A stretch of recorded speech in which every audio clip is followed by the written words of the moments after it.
السلام علیکم ورحمۃ اللہ وبرکاتہ۔ الحمد للہ وکفى وسلام علی عباده الذین اصطفى، اما بعد فاعوذ باللہ من الشیطان الرجیم، بسم اللہ الرحمن الرحیم۔ يا أيها الذين آمنوا اتقوا الله وكونوا مع الصادقين، صدق الله مولانا العظيم۔ بزرگان محترم اور برادران عزیز،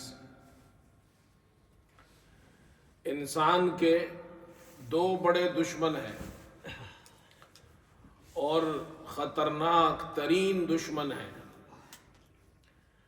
ایک دشمن انسان کا وہ ہے جو اس کے اندر ہے، داخلی دشمن ہے، اور ایک دشمن وہ ہے جو اس کے باہر ہے، خارجی دشمن ہے۔ جو خارجی دشمن ہے، باہر کا دشمن ہے، وہ شیطان ہے۔ ان الشیطان لکم عدو فاتخذوه عدوا، اللہ نے شیطان کو دشمن بتایا ہے کہ وہ تمہارا دشمن ہے، اور ایک دشمن اس کے اندر ہے، وہ اس کا نفس ہے۔ ان النفس لامارۃ بالسوء، یہ برائی کے طرف انسان کو حکم دیتا ہے، انسان کو گناہ کی طرف ابھارتا ہے۔ تو یہ دو بڑے دشمن ہیں، ایک اس کا نفس اور ایک شیطان، اور ان دونوں دشمنوں میں سب سے خطرناک، ان دونوں میں پھر سب سے خطرناک دشمن وہ انسان کا نفس ہے، اس لیے کہ اندر کا دشمن باہر کے دشمن سے زیادہ خطرناک ہوتا ہے۔ وہ تو باہر سے وار کرتا ہے اور نفس اندر سے اس کو گمراہ کرتا ہے، برائیوں کی طرف انسان کو ڈالتا ہے۔ اس لیے انسان کا نفس یہ خطرناک ترین دشمن ہے، یہ شیطان سے بھی زیادہ خطرناک ہے۔ دیکھو، رمضان جب آتا ہے تو شیاطین قید کر دیے جاتے ہیں، تو گناہ کم ہو جاتے ہیں، مسلمان نیکی کے کام کرتے ہیں، لیکن نفس قید نہیں ہوتا، نفس قید نہیں ہوتا اور شیطان قید ہو جاتے ہیں۔ تو نفس خطرناک دشمن ہے۔ پھر دوسری بات یہ کہ شیطان ہے، خود گمراہ ہوا، انسانوں کو گمراہ کرتا ہے۔ یہ شیطان خود کیسے گمراہ ہوا؟ یہ تو عزازیل تھا، فرشتوں میں رہتا تھا، اس کا بڑا مقام تھا۔ حضرت تھانوی رحمت اللہ علیہ فرماتے ہیں کہ شیطان اس کے اندر تین عین ہے۔ ایک عین عالم کا ہے کہ بہت بڑا عالم تھا، دوسرا عین اس کے اندر عامل کا ہے کہ عمل کے میدان میں بھی بہت آگے تھا، تیسرا عین اس کے اندر عارف کا ہے، بہت بڑا عارف تھا، سمجھدار تھا۔ جب اللہ نے شیطان کو راندہ درگاہ کیا، جنت سے اسے نکال دیا، تو اللہ پاک نے ارشاد فرمایا اخرج منہا فإنک رجیم، اللہ کا غضب ہوا اس پر، جنت سے نکل جا، تو مردود ہے۔ اس حالت غضب میں جب اللہ پاک اس سے ناراض ہے، اللہ کا غصہ اس پر برس رہا ہے، اس حالت میں اللہ سے مانگ رہا ہے رب انظرنی الی یوم یبعثون، اے اللہ مجھے قیامت تک کے لیے مہلت دے دے۔ حضرت تھانوی رحمت اللہ علیہ فرماتے ہیں کہ شیطان اتنا عارف تھا، اتنا سمجھدار تھا کہ دیکھو، دنیا میں اگر کوئی شخص غصہ ہو رہا ہو تو اس سے کوئی نہیں مانگتا۔ باپ بیٹے کو ڈانٹ رہا ہو تو بیٹا اس وقت باپ سے پیسہ نہیں مانگتا، اسے معلوم ہے ابا جان غصے میں ہے، حالت غضب میں ہے، اور اس وقت وہ مغلوب ہوتا ہے، غصہ اس پر غالب ہوتا ہے۔ شیطان جانتا ہے اللہ غضب کی حالت میں بھی غالب ہوتا ہے، اللہ کسی چیز سے مغلوب نہیں ہوتا، اس لیے اللہ سے مانگ رہا ہے اللہ مجھے مہلت دے۔ اتنا سمجھدار تھا، عارف، عالم، عامل، 3 عین اس کے اندر ہے۔ فرمایا لیکن اس کے اندر چوتھا عین نہیں تھا، عاشق کا عین نہیں تھا۔ اگر وہ عاشق ہوتا، سچا عاشق ہوتا خدا کا، تو اللہ کا حکم تھا آدم کو سجدہ کرو تو وہ فوراً جھک جاتا۔ تکبر نے اسے مار دیا۔ اتنا بڑا عالم، عامل اور عارف ہونے کے باوجود تو شیطان کیسے گمراہ ہوا؟ علماء فرماتے ہیں شیطان کو اس کے نفس نے گمراہ کیا، شیطان کو اس کے نفس نے گمراہ کیا۔ تو نفس بڑا خطرناک دشمن ہے، اس لیے نفس کو کنٹرول کرنا مشکل ترین کام ہے۔ وَأَمَّا مَنْ خَافَ مَقَامَ رَبِّهِ وَنَهَى النَّفْسَ عَنِ الْهَوَىٰ فَإِنَّ الْجَنَّةَ هِيَ الْمَأْوَىٰ۔ جو شخص قیامت کے دن اللہ کے سامنے کھڑے ہونے سے ڈرا، نفس کو خواہشات سے اس نے روکا، تو اللہ فرماتے ہیں اس کا ٹھکانہ جنت ہے۔ نفس کو قابو کرو۔ اب یہ نفس کیسے قابو ہوتا ہے؟ یہ تو باقاعدہ اس کو ایک تربیت کی ضرورت ہے، اس کو اصلاح کی ضرورت ہے، اس کو ایسا ماحول چاہیے، ایسے لوگ چاہیے کہ ان لوگوں میں جا کر بیٹھے اور نفس کی اصلاح کرنا سیکھے۔ دنیا میں کوئی کام بغیر سیکھے ہم نہیں کر سکتے۔ دیکھو گاڑی چلاتے ہیں تو گاڑی کو آپ قابو میں کرنا سیکھتے ہیں کہ گاڑی آپ کے قابو میں رہے، بے قابو نہ ہو، یہی سیکھتے ہیں۔ گاڑی کنٹرول میں ہو، کنٹرول سے باہر نہ ہو، یہ آپ سیکھتے ہیں۔ تو سیکھنے کے لیے کتنا مشق کرتے ہیں۔ جو گاڑی سکھانے والے ہیں، جو جناب آپ کے انسٹرکٹر ہیں، ان کو منت سماجت کرتے ہیں، ان کے پاس جاتے ہیں، ان سے ٹائم لیتے ہیں، پھر وہ آپ کو ہفتے میں 1 گھنٹہ دیتا ہے، اس لیے کہ وہ بھی مصروف ہوتا ہے، اس کے پاس اور بھی لوگ ہوتے ہیں سیکھنے والے۔ وہ جو انسٹرکٹر ہے، گاڑی سکھانے والا ہے، وہ آپ کو 1 گھنٹہ دے گا، 2 گھنٹہ دے گا۔ 1 گھنٹے کی آپ سے کتنی فیس لیتا ہے؟ 40-50 پونڈ، اتنے تو لیتا ہے آپ سے 1 گھنٹے کی۔ کیا سکھاتا ہے آپ کو؟ گاڑی کیسے کنٹرول ہوگی آپ سے، آپ گاڑی چلائے اور آپ ایکسیڈنٹ نہ کریں۔ جب آپ اس سے کئی گھنٹے لیسن لیتے ہیں اور گاڑی چلانا سیکھ جاتے ہیں، تو پھر آپ کا امتحان ہوتا ہے۔ ایک تھیوری ٹیسٹ ہے، تھیوری ٹیسٹ کے بعد پھر ایک پریکٹیکل ٹیسٹ ہوتا ہے۔ ان دونوں ٹیسٹوں میں آپ پاس ہو جائے تو آپ کو پھر ایک سرٹیفکیٹ جاری کیا جاتا ہے کہ آپ نے گاڑی چلانا سیکھ لی ہے، اب آپ گاڑی چلا سکتے ہیں۔ اس کے بعد آپ ایل کا سائن لگا کر کچھ دن تک گاڑی چلاتے ہیں۔ معلوم ہوا گاڑی کنٹرول کرنے کے لیے اور سیکھنے کے لیے کہ یہ میرے کنٹرول میں رہے، بے قابو نہ ہو، پیسہ بھی خرچ کرنا پڑتا ہے، وقت بھی خرچ کرنا پڑتا ہے، اور جو چلانے سکھانے والا ہے اس سے سیکھنا بھی پڑتا ہے۔ پھر آپ جا کر امتحان کے بعد اتنا سیکھ جاتے ہیں کہ میں گاڑی چلا سکتا ہوں۔ گاڑی جیسی چیز کو قابو میں رکھنے کے لیے آپ پیسہ خرچ کریں، ٹائم خرچ کریں، اور جناب کیا ہے، انسٹرکٹر سے اس کو چلانا سیکھیں، امتحان دے، پاس ہو، پھر چلاتے ہیں آپ۔ یہ جو نفس ہے جس کو کنٹرول کرنا سب سے مشکل ترین کام ہے، اس کو کیسے سیکھیں گے آپ؟ خود بخود سیکھ جائیں گے، گھر بیٹھے بیٹھے سیکھ جائیں گے۔ گاڑی چلانا آپ خود نہیں سیکھ سکتے جب تک کہ آپ کو سکھانے والا نہ ہو۔ یہ کیسے ہو سکتا ہے کہ نفس کو قابو کرنا آپ خود سیکھ جائے، جس کو قابو کرنا گاڑی سے بھی زیادہ مشکل؟ دنیا میں سب سے مشکل کام نفس کو قابو کرنا ہے۔ ایک بادشاہ ہے، بادشاہ جس کے ایک انگلی کے اشارے پر پوری حکومت چلتی ہے، پوری فوج اس کے اشارے پر ادھر سے ادھر ہو جاتی ہے، لیکن اس کے 5 فٹ 6 فٹ کے بدن کے اندر اپنا نفس کنٹرول کرنا اس کے لیے مشکل ہوتا ہے۔ پوری حکومت کنٹرول کرنا آسان ہے، نفس کو کنٹرول کرنا مشکل ہے۔ تو یہ نفس کیسے قابو میں آئے گا؟ اس کے لیے آپ کو ایسے لوگوں کے پاس جانا پڑے گا جو اس کے ماہر ہیں، وہ اس کے ماہر ہیں، جو آپ کو سکھائیں گے کہ نفس کیسے قابو میں ہوتا ہے. وہ مجاہدہ کرنا پڑے گا آپ کو. اللہ تعالیٰ نے قرآن میں ارشاد فرمایا یا ایھا الذین آمنوا اتقوا اللہ وکونوا مع الصادقین. اے ایمان والو، اللہ سے ڈرو، تقوی اپنے اندر پیدا کرو، اور وکونوا مع الصادقین، صادقین کے ساتھ رہو، صادقین کی صحبت میں رہو، سچے لوگوں کے ساتھ، صادقین کے ساتھ رہو، تمہارے اندر تقوی پیدا ہوگا.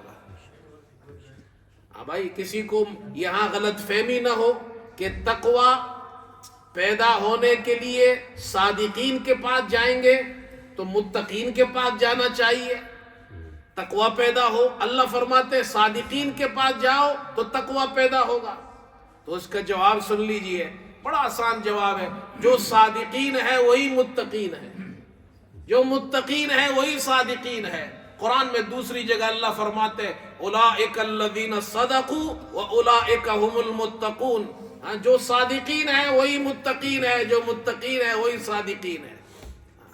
تو جو تقوی اپنے اندر پیدا کرنے کے لیے صادقین کے پاس جاؤ، یہی صادقین متقین ہے، ان کے پاس رہو کچھ دن تک. جب تمہارا اچھی طرح تربیت ہو جائے گی، تم سیکھ جاؤ گے نفس کو کیسے قابو کیا جاتا ہے. اور یہ بڑا مشکل ہے. جب آپ کے سامنے پھر گناہ آئیں گے تو نفس کو کنٹرول کرنا آسان ہوگا،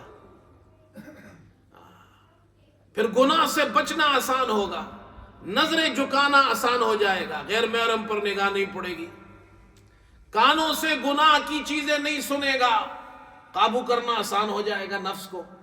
نفس چاہے گا حرام کے طرف جانے کو، یہ اسے کنٹرول کر لے گا، نہیں جانے دے گا.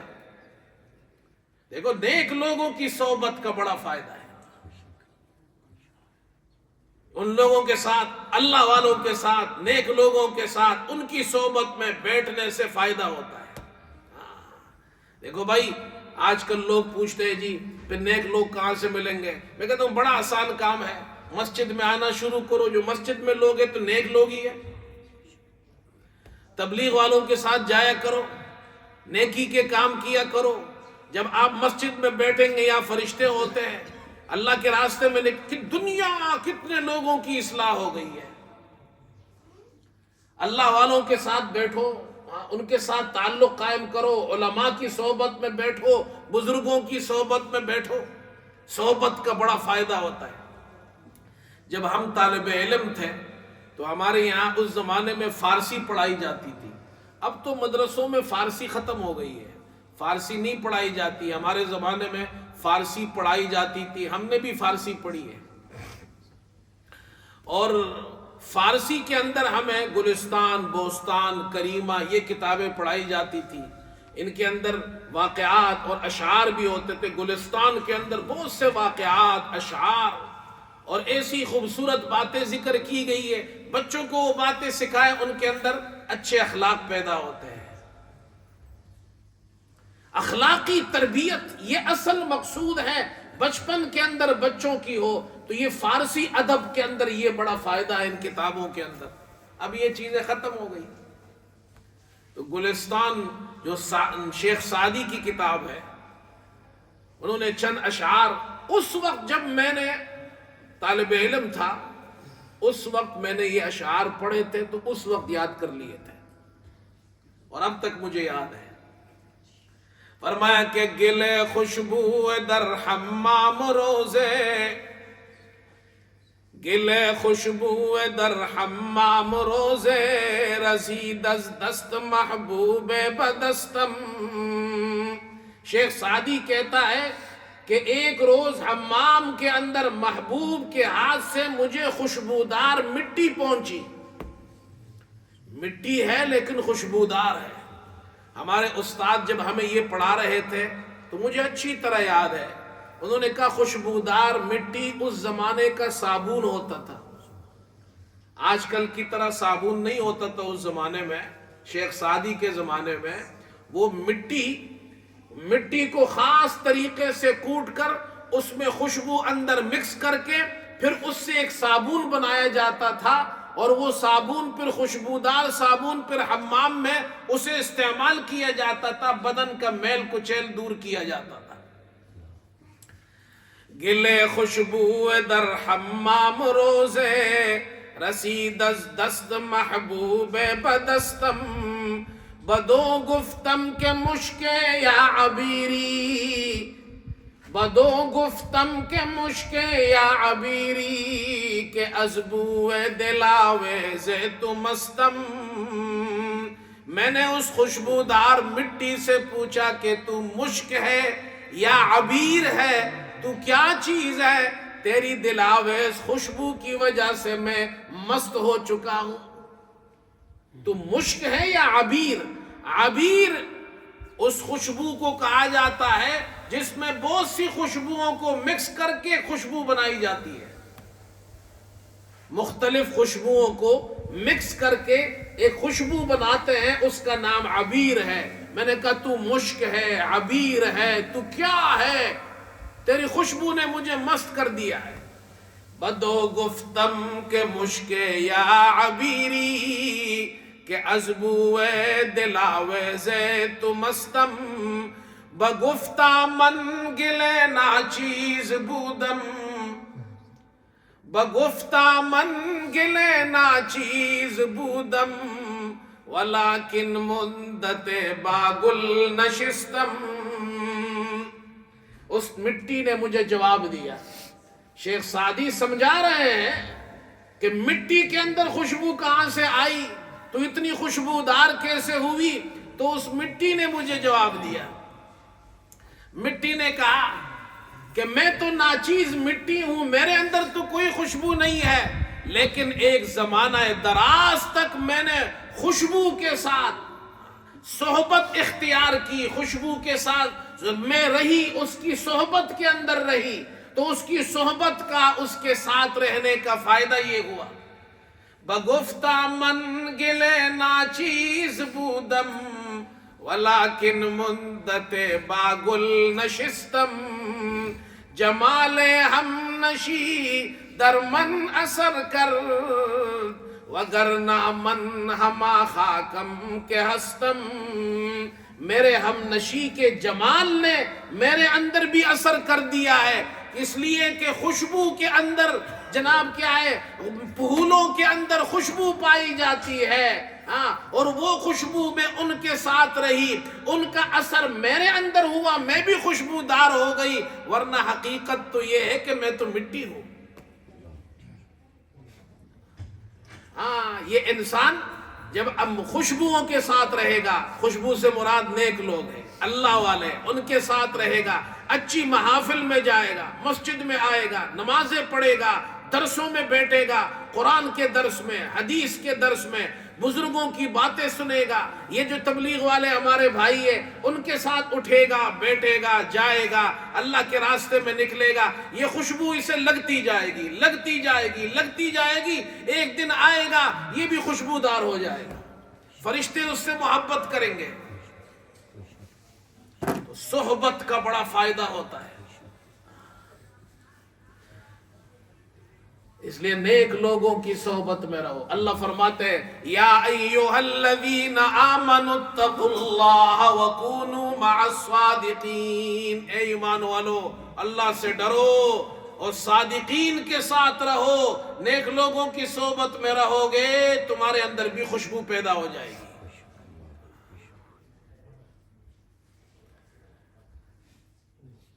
اپنے نفس کو کنٹرول کرنے کا آسان طریقہ یہ ہے کہ نیک لوگوں کی صحبت اختیار کرو۔ یہ تو بھائی ایک سبق ہے جو میرے لیے بھی ہے، آپ کے لیے بھی ہے، سب کے لیے ہے۔ اور سب سے بڑا دشمن کون ہے؟ سب سے بڑا دشمن اس کا نفس ہے۔ دیکھو ایک اور مثال دیتا ہوں،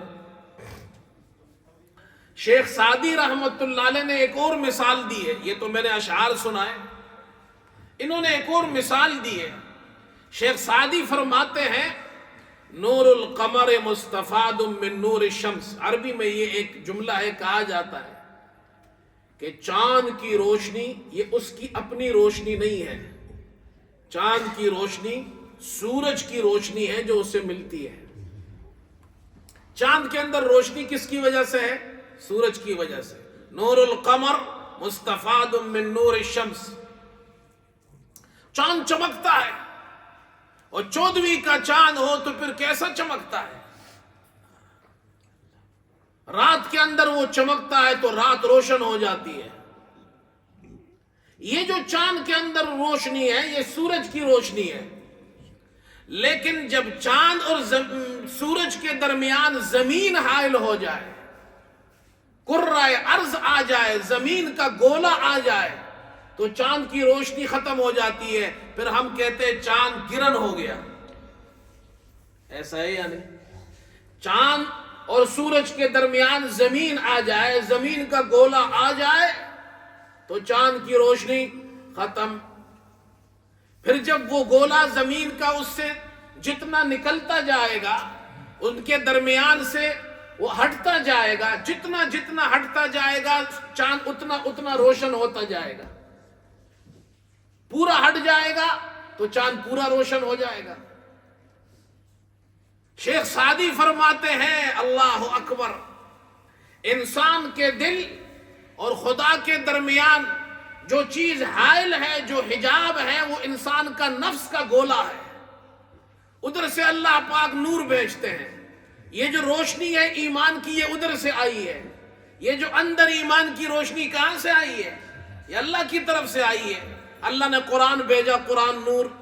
اللہ نے رسول اللہ صلی اللہ علیہ وسلم کو بھیجا، آپ کی تعلیمات نور۔ یہ نور اوپر سے آ رہا ہے، لیکن یہ نفس کا گولا درمیان میں آ جاتا ہے تو یہ دل کے اندر اس نور کو جانے نہیں دیتا ہے۔ دیکھو نفس اتنا خطرناک ہے، جس طرح چاند کو گرہن لگ جاتا ہے تو دل بھی سیاہ ہو جاتا ہے، وہ نور اندر نہیں آتا، نفس اس کے درمیان حائل ہو گیا۔ اللہ نے تو بڑا انتظام کیا ہے، اللہ اکبر۔ قرآن سمجھاتا ہے، فرمایا اللہ نور السماوات والارض، اللہ نور السماوات والارض، اللہ آسمان اور زمین کا نور ہے، آسمانوں اور زمین کا نور اللہ ہے۔ یہ جتنی روشنیاں پھیلی ہوئی ہے آسمانوں اور زمین میں، اللہ نور السماوات والارض، اللہ یہ سب روشنیوں کو پیدا کرنے والا ہے۔ آسمانوں کو چمکانے والا بھی اللہ، زمین کو چمکانے والا بھی اللہ۔ فرمایا مثل نورہ کمشکاۃ فیہا مصباح، المصباح فی زجاجہ، الزجاجۃ کأنہا کوکب دری یوقد من شجرۃ مبارکہ۔ قرآن کو سمجھو میرے دوستو، قرآن ہدایت کی کتاب ہے۔ اللہ فرماتے ہیں اللہ نور السماوات والارض، آسمانوں کو روشن کرنے والا اللہ، زمین کے اندر جتنی روشنی ہے یہ سب پیدا کرنے والا اللہ۔ مثل نورہ کمشکاۃ فیہا مصباح، اللہ کے نور کی مثال کمشکاۃ، جیسے ایک طاق ہے، جیسے ایک طاق ہے۔ دیکھو طاق ہوتا ہے نا، پرانے زمانے میں گھروں کے اندر طاق ہوتا تھا، دیواروں کے اندر طاق ہوتا تھا، اس میں چراغ رکھا جاتا تھا۔ اللہ فرماتے اس کے نور کی مثال ایک طاق ہے، فیہا مصباح، اس کے اندر ایک چراغ ہے، المصباح فی زجاجہ، اور وہ چراغ ایک شیشے کے قندیل کے اندر ہے۔ ہمارے زمانے میں لالٹین ہوتی تھی، وہ شیشے اس کے اندر ہوتا تھا، تو جب چراغ شیشے کے قندیل میں ہو تو زیادہ روشن ہوتا ہے، اور پھر وہ قندیل اس چراغ کے ساتھ طاق کے اندر ہو تو اور زیادہ روشنی پھیلتی ہے۔ اللہ فرماتے کمشکاۃ، جیسے کہ ایک طاق ہے، فیہا مصباح، اس میں چراغ ہے، اور چراغ قندیل کے اندر ہے۔ تین چیزیں بیان کی، فرمایا اللہ اکبر، الزجاجۃ کأنہا کوکب دری یوقد من شجرۃ مبارکہ، اور وہ شیشے کی قندیل چمکتے ہوئے ستارے کی طرح ہے، جو ایک مبارک درخت زیتون کے تیل سے وہ جلتا ہے۔ اب یہ مثال اللہ نے دی ہے، سمجھو اس کو. مثال کیا ہے؟ اللہ نور السماوات والارض مثل نورہ کمشکات، اس کے نور کی، اللہ کے نور کی مثال جیسے ایک طاق ہے. یہ طاق سے مراد انسان ہے، طاق سے مراد انسان ہے. دوسری چیز قندیل زجاجہ، یہ قندیل سے مراد اس کا سینہ ہے. مشکات، طاق سے مراد انسان، قندیل سے مراد اس کا سینہ. اللہ اکبر. قندیل سے مراد اس کا دل، اور اس قندیل کے اندر چراغ ہے جو روشن ہے. چراغ سے مراد وہ ایمان ہے جو اس ایمان کا نور اس کے دل کے اندر ہے. جس طرح وہ چراغ زیتون کے تیل سے جلتا ہے، یہ والا ایمان کا چراغ اخلاص کے تیل سے جلتا ہے. اللہ اکبر. یہ روشنی اللہ فرماتے ہم نے پیدا کی ہے، لیکن تمہارا نفس حائل ہو جاتا ہے. تمہارا نفس اللہ اور بندے کے دل کے درمیان جب نفس حائل ہو جاتا ہے تو اس کو گمراہ کر دیتا ہے. وہ نفس اتنا بڑا خطرناک دشمن ہے. وہ نفس اندر روشنی نہیں جانے دیتا. جیسے کہ وہ سورج کی روشنی چاند کو پہنچتی ہے، درمیان میں زمین آ جائے تو روشنی نہیں جانے دیتی. وہ زمین کا گولا اتنا خطرناک نہیں ہے جتنا نفس کا گولا خطرناک ہے. بات سمجھ میں آئی؟ دیکھو اتنا بڑا دشمن ہے اور اندر انسان کے اندر ہے. اس دشمن کو قابو کرنا مشکل ترین کام ہے، اور اس کو قابو کرنے کے لیے پھر ایسے لوگوں کے ساتھ بیٹھو جن لوگوں نے اپنی اصلاح کر لی ہے، جو لوگوں کی اصلاح کرتے ہیں، جو تمہیں سکھائیں گے. اللہ اکبر. کتنا ٹائم رہ گیا؟ 13 پر ہے. چلو ایک بات اور بھی عرض کر دیتا ہوں. یہ تو اصلاحی بات تھی جس کی ضرورت مجھے بھی ہے، آپ کو بھی ہے. نفس میرا بھی دشمن ہے، نفس آپ کا بھی دشمن ہے. نفس کی اصلاح کی ضرورت مجھے بھی ہے، آپ کو بھی ہے بھائی. اللہ ہماری اصلاح فرما دے. ایک بات یہ عرض کرنی ہے، مجھ سے ساتھی سوال کرتے ہیں، مسئلے پوچھتے ہیں، تو اس کا ایک فائدہ یہ ہوتا ہے میں مسئلہ بتا دیتا ہوں، اور بعض مرتبہ وہ مسئلہ اہم ہوتا ہے تو میں جمعے میں بھی بیان کر دیتا ہوں.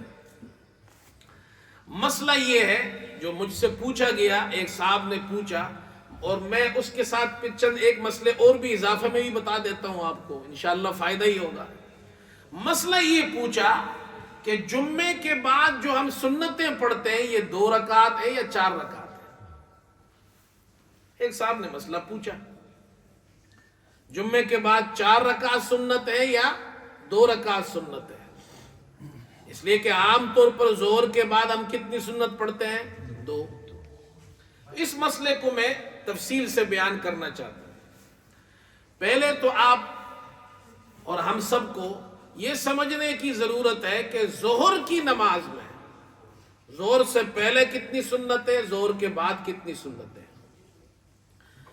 امام ابو حنیفہ رحمۃ اللہ علیہ کے یہاں ظہر سے پہلے 4 سنت، ظہر کے بعد 2 سنت. اور یہ سنت مؤکدہ کی بات کر رہا ہوں، سنت مؤکدہ جس کو پڑھنا ضروری ہے، بلا وجہ نہ چھوڑے. یہ ظہر سے پہلے 4، ظہر کے بعد 2 ہے. امام ابو حنیفہ رحمۃ اللہ علیہ فرماتے ہیں کہ حدیث میں آتا ہے، مسلم شریف میں ام حبیبہ رضی اللہ عنہا سے یہ روایت ہے، ترمذی میں اور ابن ماجہ میں حضرت عائشہ رضی اللہ عنہا سے روایت ہے. وہ فرماتی ہے رسول کریم صلی اللہ علیہ وسلم نے ارشاد فرمایا، جو شخص دن میں 12 رکعت سنت پڑھتا ہے، یعنی یہ سنت مؤکدہ، اللہ اس کے لیے اس کی وجہ سے جنت میں گھر بنا دیتے ہیں. اور پھر فرمایا وہ 12 رکعت کون سی ہے؟ ظہر سے پہلے 4، ظہر کے بعد 2، 6 رکعت ہو گئی. مغرب کے بعد 2، عشاء کے بعد 2 سنت، اور فجر سے پہلے 2 سنت، کل 12 رکعت ہو گئی. امام صاحب فرماتے ہیں ظہر سے پہلے 4 سنت ہے اور ظہر کے بعد 2 سنت ہے. اچھا، امام شافی رحمت اللہ علیہ فرماتے ہیں کہ نہیں، زہر سے پہلے 2 سنت ہے، زہر کے بعد بھی 2 سنت ہے۔ ان کی دلیل عبداللہ ابن عمر رضی اللہ عنہ کی روایت بخاری میں، اور اب وہ فرماتے ہیں کہ رسول کریم صلی اللہ علیہ وسلم زہر سے پہلے 2 سنت پڑھتے تھے، اور زہر سے پہلے 2 رکعت پڑھتے تھے، زہر کے بعد بھی 2 رکعت پڑھتے تھے۔ یہ ان کی دلیل ہے۔ اور احناف یہ کہتے ہیں کہ بخاری کی روایت میں جو زہر سے پہلے 2 رکعت ہے، یہ سنت مؤکدہ نہیں ہے، یہ وہ 2 رکعت ہے جو رسول کریم صلی اللہ علیہ وسلم زوال کے بعد پڑھتے تھے اور نفل پڑھتے تھے۔ اس لیے کہ جب سورج درمیان میں ہوتا ہے نصف النہار میں تو نماز پڑھنا منع آئی ہے، اور جب زوال ہو گیا تو نماز کا وقت شروع ہو گیا، تو آپ صلی اللہ علیہ وسلم 2 رکعت اس وقت نفل پڑھتے تھے۔ تو بخاری میں وہ 2 رکعت نفل ہے، اور مسلم میں اور ترمذی میں اور ابن ماجہ میں جو 4 رکعت ہے وہ سنت مؤکدہ ہے۔ یہ تو ہو گئی ظہر کے بعد۔ اب دوسری بات یہ، جمعے سے پہلے کتنی رکعت ہے؟ تو حدیث میں باقاعدہ جمعے کے نام سے جمعے سے پہلے ایسی کوئی ظاہری حدیث نہیں ہے۔ بات سمجھ میں آ رہی ہے؟ اس لیے جمعے سے پہلے کتنی رکعت ہے اور جمعے کے بعد کتنی رکعت ہے؟ تو امام ابن تیمیہ رحمت اللہ علیہ وہ تو فرماتے جمعے سے پہلے کوئی سنت نہیں ہے، لیکن جمہور علماء یہ کہتے ہیں کہ نہیں، جمعے سے پہلے بھی سنت مؤکدہ ہے۔ امام ابو حنیفہ رحمت اللہ علیہ کے یہاں 4 ہے، امام شافعی کے یہاں 2 ہے۔ وہ فرماتے ہیں اس کی وجہ یہ ہے، جمعہ ظہر کے قائم مقام ہے، جمعہ ظہر کی جگہ پر ہے، تو جو ظہر کی نماز سے پہلے سنتیں ہیں وہ جمعے سے پہلے بھی ہوں گی۔ لہٰذا جمہور علماء کہتے ہیں جمعے سے پہلے امام ابو حنیفہ رحمت اللہ علیہ کے یہاں 4، امام شافعی کے یہاں 2۔ اب سوال یہ ہوا، جمعے کے بعد کتنی سنتیں ہیں؟ جمعے کے بعد کتنی سنتیں؟ اس کو ذرا تفصیل سے میں بیان کرتا ہوں۔ امام طحاوی رحمت اللہ علیہ نے اپنی کتاب شرح معانی الاثار کے اندر تفصیل سے پورا ایک چیپٹر ذکر کیا ہے، احادیث اس میں لائے ہیں، مذاہب بیان کیے ہیں۔ پہلا مذہب ہے امام ابو حنیفہ رحمت اللہ علیہ، اور ان کے شاگرد امام محمد رحمت اللہ علیہ اور امام احمد بن حنبل رحمت اللہ علیہ۔ ان کا مسلک یہ ہے، وہ فرماتے ہیں جمعے کی نماز کے بعد 4 رکعت سنت ہے، 4 رکعت سنت ہے۔ اور دلیل کیا ہے؟ امام طحاوی رحمت اللہ علیہ دلیل لائے ہیں، ابو ہریرہ رضی اللہ عنہ کی روایت ہے، وہ فرماتے ہیں آپ صلی اللہ علیہ وسلم نے ارشاد فرمایا کہ جو شخص تم میں سے جمعے کے بعد نماز پڑھنا چاہے، من کان مصلیا منکم بعد الجمعہ فلیصلی 4، جو تم میں سے جمعے کے بعد سنت پڑھنا چاہے وہ 4 رکعت سنت پڑھے۔ یہ مسلک امام ابو حنیفہ کا، امام احمد بن حنبل کا اور امام محمد رحمت اللہ علیہ کا ہے۔ دلیل ان کی یہ ہے۔ اس کے بعد دوسرا مسلک ہے امام مالک رحمت اللہ علیہ کا، وہ فرماتے جمعے کے بعد 2 رکعت ہے، اور دلیل وہی روایت ہے جو عبداللہ ابن عمر بخاری شریف میں لائے ہیں۔ آپ صلی اللہ علیہ وسلم ظہر سے پہلے 2 رکعت پڑھتے تھے، ظہر کے بعد 2 پڑھتے تھے، اور جمعے کے دن جمعے کی نماز کے بعد اپنے گھر میں 2 رکعت پڑھتے تھے۔ جمعے کے دن جمعے کی نماز کے بعد اپنے گھر میں 2 رکعت پڑھتے تھے۔ یہ امام مالک کی دلیل ہے، وہ فرماتے جمعے کے بعد 2 رکعت سنت ہے۔ اب ابو ہریرہ رضی اللہ عنہ کی روایت میں آپ صلی اللہ علیہ وسلم نے ارشاد فرمایا کہ 4 رکعت پڑھو، اور عبداللہ ابن عمر رضی اللہ عنہ کی روایت میں کہ آپ صلی اللہ علیہ وسلم جمعے کے بعد 2 رکعت پڑھتے تھے۔ ہو گئی بات۔ تیسرا مسلک امام شافعی رحمت اللہ علیہ کا ہے، اور امام ابو یوسف رحمت اللہ علیہ جو امام ابو حنیفہ کے شاگرد ہیں، یہ فرماتے ہیں دونوں حضرات جمعے کے بعد 6 رکعت سنت ہے۔ کتنی ہے؟ 6، 4 بھی ہے 2 بھی ہے۔ وہ فرماتے ہیں دیکھو وہ جو ابو ہریرہ رضی اللہ عنہ کی روایت ہے کہ آپ صلی اللہ علیہ وسلم نے فرمایا 4 پڑھو، تو یہ آپ کا قول ہے. اور وہ جو فرمایا عبداللہ ابن عمر کی روایت میں کہ آپ نے 2 رکعت پڑھی، یہ آپ کا فعل ہے. وہ کہتے ہیں دونوں باتیں ٹھیک ہے. آپ نے قول سے ارشاد فرمایا 4 پڑھو، اور اپنے فعل سے 2 بھی پڑھی ہے، لہذا 4 بھی ہے 2 بھی ہے. اب ان کی دلیل سنو. وہ فرماتے ہیں کہ 2 حدیثیں وہاں انہوں نے بیان کی ہے، ایک عبداللہ ابن عمر اور دوسری حضرت علی رضی اللہ عنہما. وہ فرماتے ہیں، حضرت عطا سے روایت ہے، وہ فرماتے ہیں کہ میں عبداللہ ابن عمر رضی اللہ عنہ کے ساتھ میں نے جمعے کی نماز پڑھی، تو جمعے کی نماز پڑھنے کے بعد انہوں نے 6 رکعت سنتیں پڑھی، 2 رکعت پڑھی، پھر کھڑے ہوئے، پھر 4 رکعت پڑھی. جب عبداللہ ابن عمر 6 پڑھ رہے ہیں تو اس کا مطلب یہ ہے کہ وہ یہ جانتے ہیں کہ یہ رسول اللہ صلی اللہ علیہ وسلم سے ثابت ہے، اسی لیے تو پڑھ رہے ہیں. پھر دوسری روایت لائے حضرت علی رضی اللہ عنہ کی، اور وہ روایت ابو عبد الرحمن سلمی سے بیان ہے. وہ فرماتے عبداللہ ابن مسعود رضی اللہ عنہ ہمارے پاس آئے تو وہ جمعے کے بعد 4 رکعت سنت پڑھتے تھے. پھر جب حضرت علی رضی اللہ عنہ آئے تو جمعے کے بعد 6 رکعت سنت پڑھتے تھے، 2 پڑھتے تھے، پھر 4 پڑھتے تھے. ہمیں حضرت علی رضی اللہ عنہ کا یہ عمل پسند آیا تو ہم نے بھی 6 رکعت پڑھنا شروع کر دی. تو امام شافعی رحمت اللہ علیہ اور امام ابو یوسف رحمت اللہ علیہ فرماتے ہیں کہ جمعے کے بعد کتنی ہے؟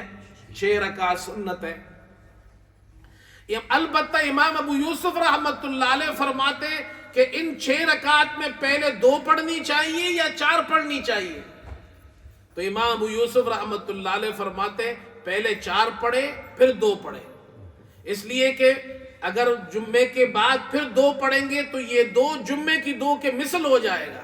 اور حضرت عمر رضی اللہ عنہ اسے پسند نہیں کرتے تھے کہ جمعے کے بعد اس کی مثل نماز پڑھی جائے، لہذا جمعے کے بعد پہلے 4 پڑھے پھر 2 پڑھے. 6 پڑھنے کے اندر فائدہ کیا ہے؟ امام ابو یوسف اور امام شافعی رحمہم اللہ کا مسلک ہے، اس میں فائدہ یہ ہے ساری حدیثوں پہ عمل ہو جاتا ہے، اور جتنے بھی مسلک ہیں سارے مسلک بھی اس میں آ جاتے ہیں. تو اس لیے جمعے کے دن بھائی مبارک دن ہے، تو جمعے کی نماز کے بعد 4 سنت اور اس کے بعد 2 سنت. اور جمعے سے پہلے کتنے ہیں؟ 4 سنت. جمعہ سے پہلے احناف کی یہاں 4 سنت ہے اور امام شافعی رحمت اللہ علیہ کی یہاں 2 سنتیں. یہی جمہور کا مذہب ہے کہ جمعے سے پہلے سنتیں ہیں، جس طرح ظہر سے پہلے سنتیں، کیونکہ جمعہ ظہر کے قائم مقام ہے. یہ مسئلہ میں نے بیان کیا. یہ کہ ایک صاحب نے مسئلہ پوچھا تھا تو ان کو میں نے بیان کیا، اور آپ کو تفصیل سے باقی مسائل بھی اس میں بیان کر دیے ہیں. اب جمعے کے دن ہم آتے ہیں تو اہتمام فرمائیں تاکہ جمعے کے دن جمعے کی نماز کے بعد ہم ان سنتوں کو پڑھیں گے، انشاءاللہ زیادہ ہی ثواب ملے گا. ہاں اللہ ہم سب کو عمل کی توفیق عطا فرمائے. 2 منٹ رہ گئے بھی. اچھا ماشاءاللہ جی، آج تو وقت میں بڑی برکت ہو رہی ہے جی، وقت میں بڑی برکت ہو گئی. 2 منٹ رہ گئے. کبھی کبھی تو ایسا ہوتا ہے 2 منٹ زیادہ ہو جاتے ہیں. یہ اللہ کی طرف سے دیکھو، کبھی وقت میں برکت ہو جاتی ہے. برکت کس کو کہتے ہیں؟ چلو اس پہ ہی بیان کر دیتا ہوں 2 منٹ میں. برکت کا یہ معنی نہیں ہے کہ بھائی آپ کے پاس پیسہ ہے تو پیسہ زیادہ ہو جائے گا. برکت کا صرف یہ معنی نہیں ہے. برکت کا معنی یہ ہے اگر آپ کے پاس کم پیسہ ہے، اللہ اس کے اندر برکت ڈال دے گا اور اس سے زیادہ کام آپ کو فائدہ زیادہ ہوگا. مثال کے طور پر دیکھو، آسان سی مثال سمجھاتا ہوں. 2 آدمی کام کرتے ہیں، دونوں ایک جیسا کام کرتے ہیں، ٹھیک ہے. ہفتہ گزرا، دونوں نے 500 پاؤنڈ کمائے. کتنے کمائے؟ 500 پاؤنڈ دونوں نے کمائے، ٹھیک ہے. اب ایک آدمی نے 500 پاؤنڈ کمائے، دوسرے نے بھی 500 پاؤنڈ کمائے، دونوں کو ایک جیسے پیسے ہیں، لیکن ایک آدمی کی گاڑی خراب ہو گئی، 400 پاؤنڈ اس میں لگ گئے. کتنے رہ گئے؟ 100 پاؤنڈ. دوسرے آدمی کی گاڑی بالکل ٹھیک ہے، اس کے پاس 500 پاؤنڈ ہے. بولو بھائی، اللہ تعالیٰ اس میں برکت ڈال دیتا ہے. یہ تو ایک ظاہری سی مثال سمجھانے کے لیے میں نے دی ہے. ایک اور مثال سمجھو. دیکھو حلال میں برکت ہے، حرام میں برکت نہیں ہے۔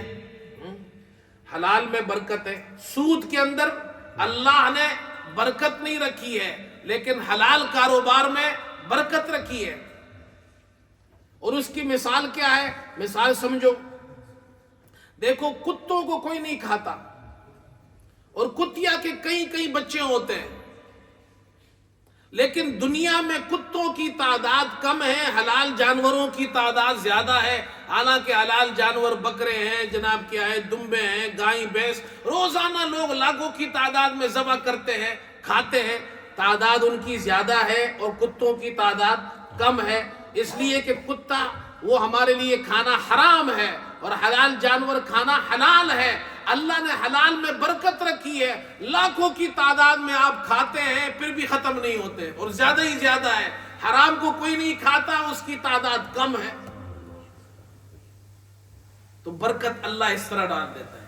کبھی کبھی ایسا ہوتا ہے، ہاں اللہ برکت ڈال دیتا ہے، تھوڑے وقت میں آپ زیادہ کام کر جاتے ہیں۔ اس لیے رسول اللہ صلی اللہ علیہ وسلم نے ایک دعا ارشاد فرما، آپ نے خود دعا کی ہے، اللہم بارک لامتی فی بکوریا، اے اللہ میری امت کے صبح کے وقت میں برکت ڈال دے۔ لہٰذا جو لوگ صبح اٹھتے ہیں، فجر کے بعد ارلی کام شروع کرتے ہیں، ان کے کام میں برکت ہوتی ہے، ڈھیر سارا کام کر لیتے ہیں۔ جو سوتے رہتے ہیں اور صبح کا وقت نکل جاتا ہے، ان کے دن میں وقت میں برکت نہیں رہتی ہے۔ اللہ ہم سب کو عمل کی توفیق عطا فرمائے۔ وآخر دعوانا الحمدللہ رب العالمین۔